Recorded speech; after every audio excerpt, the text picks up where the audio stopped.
And so, and he's under 30. He, at that time, he was under 30.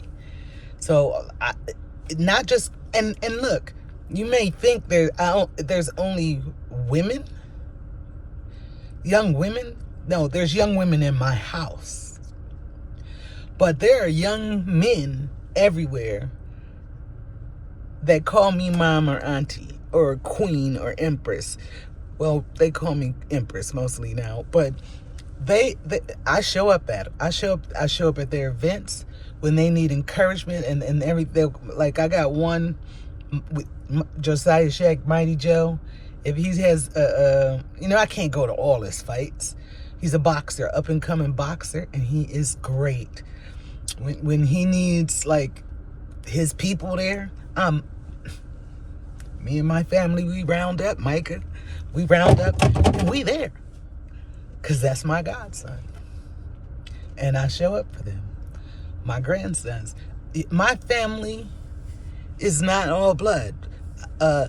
You can count my blood family that's here on your hands. It ain't many of us. We've never had a lot of family here. Now, my father's side, I have a lot of family. I just don't know them. So in the next year, I'm going to go introduce myself to some of them because, we're getting older and they're a lot older than me. I'm sorry, Angie, Terry. I know Angie and Terry, them and my peoples. And I know Judy and, all of y'all don't know who I'm talking about, so I'm not going to call everybody. But they're Roddies. They're the Roddy, we're the Roddy tribe. And I'm getting to know them, but I don't know them. They don't know me either. They know me from Facebook. I know them from Facebook. And we encourage each other like we're cousins. But, these next couple years while I'm going through this transition in life, I'm going to go meet my family. I have family all over this country. And I'm going to go meet my family. That's one of the things I'm going to do as a part of my self-care and a part of my inner growth. Look, let me tell you something. When you've been without family all your life and then you realize you do have family, it's important to get to know them because inheritance, there's an inheritance in family. I don't know how to explain it right now. But there's a connectedness you feel when you're around your people. When I am around my cousins Angie and Terry in Toledo, even though we're first cousins, like we are all like sisters. Like we don't get to, they're much older than me. Sorry, girls. They're much older than me. I'm literally their kids' age. I'm like in between them and their kids. So I could literally hang out with them and hang out with their kids, But since they're built like me, we all hang out together. Kids and all, they're all, if you're grown, you hang out with us. So that's a part of my reconstruction. No.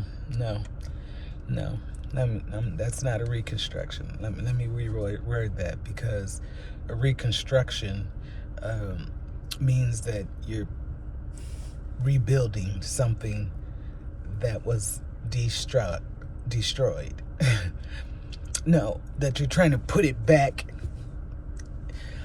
Re means do it again. It's like trying to restore something. But there is no restoration in a new beginning. A new beginning is just that, a new beginning.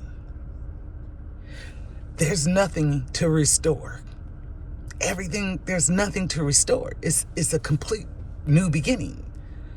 Like you just were born again.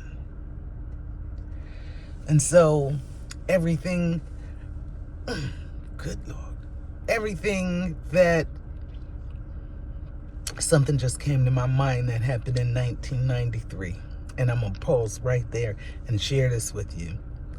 In 1993, I was under my apostle, William T. Nichols, and his wife, Vita Nichols. Or I don't know if he passed away, so I think her new name is Vita Shaw. Man, we were different, but we had a women's conference at the Thomas Edison Inn by the water in Port Huron. And there was this prophetess. She was white. She was somewhere from down towards Detroit, or I don't know, somewhere down this way. I was in Port Huron. Everything's down this way.